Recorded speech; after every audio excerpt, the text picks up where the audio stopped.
मला खूप आनंद होतोय की मी मंथन फॉर युवा या कार्यक्रमासाठी BNIT मध्ये आली आहे आणि जसं आपण पाहिला एक सुंदर असा प्रतिसाद सगळ्या मुलांनी इथे पार्टिसिपेट करून दिलेला आहे.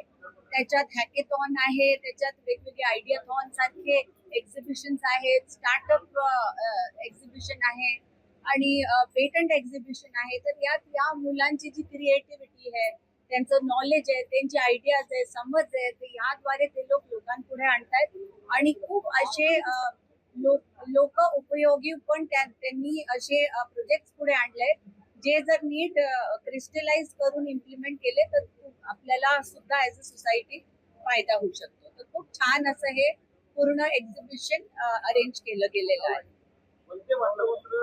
राजकीय टीका पाहायला मिळते. काँग्रेस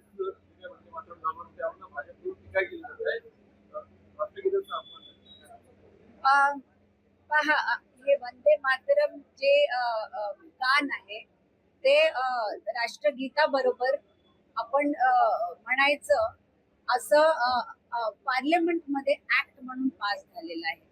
पार्लिमेंट आपल्या कॉन्स्टिट्यूशन मुळे आहे आणि जर आपण आपल्या कॉन्स्टिट्यूशनचा आदर नाही करत तर ज्यांनीही नाही केलेला त्याच्या अगेन्स्ट कारवाई व्हायला पाहिजे. मला गडचिरोलीमध्ये 3 मुलींचा सर्पदेशा म्हणून झाला होता.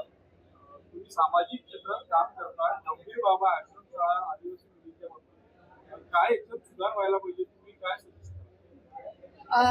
मला असं वाटतं की असे काही जे अनफॉर्च्युनेट इन्सिडेंट्स होतात त्यांचा पाठलाग करून आपण त्याची कारणं माहीत करून आपल्याला त्याचा जे कारण आहे ते स्टडी करून आपल्याला हे पाहायला पाहिजे की असे इन्सिडेंट्स परत नको व्हायला. ते पावसाने खूपदा बळी पडतो स्त्रियांचा किंवा लोकांचा, किंवा जे स्त्रियांवर अत्याचार होत आहेत असे त्या कारणांनी कशा कारणांनी होत आहेत आणि त्यांच्यावर स्ट्रिक्ट ऍक्शन घ्यायला पाहिजे. जंतर मंतरच्या आंदोलनामध्ये तरुणाईवरची टीका होती जेएनसीवर. इथं आल्यानंतर तुम्ही हे सगळं पाहिल्यानंतर तुम्हाला असं वाटतं जेएनसीवरची टीका होता की चुकीची आहे किंवा तरुण अजूनही भटकत नाही असं वाटतं? नाही, पहा, मी आधी सुद्धा हे बोललेली आहे की जंतर मंतर मध्ये जी सुरुवात झाली that was for the NEET examination paper leak. ती सुरुवात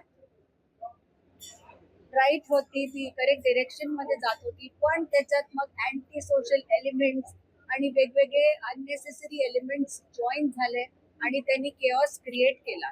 तर हे असं झाल्यावर ते डायरेक्शनलेस होऊन गेलं आंदोलन आणि आंदोलनच त्यांनी केलं असतं आणि त्यात पूर्णपणे तोच टॉपिक उचलला असता तर मला वाटतं ते रेलिव्हेंट होतं आणि त्या आधीपासूनच गव्हर्नमेंटनी स्टेप्स घेतलेले आहेत त्याच बाबतीत, नीटच्या बाबतीत, आणि आतापर्यंत स्टेप्स त्यांचे चालू आहेत.